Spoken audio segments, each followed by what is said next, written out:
All right, so this was just too good not to share.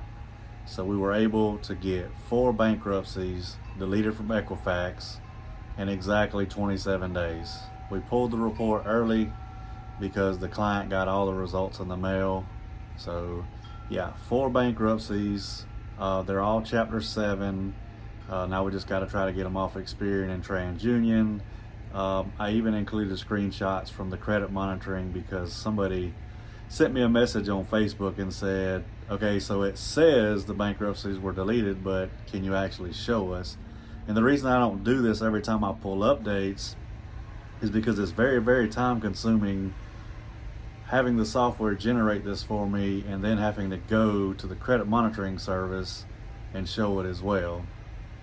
And we use consumer laws and consumer laws only to get these items removed from this client's credit report. All we have left is the bankruptcies that are on Experian and TransUnion.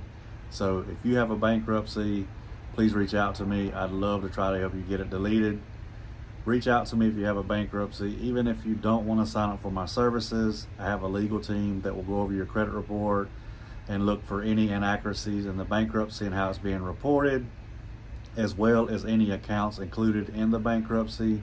If there's violations there, they will work on your behalf to sue the credit bureaus and get those items removed. And remember, it's $0 out of pocket for you if you decide to hire our attorneys. If y'all have any questions, leave them in the comments. Hope you have a great night.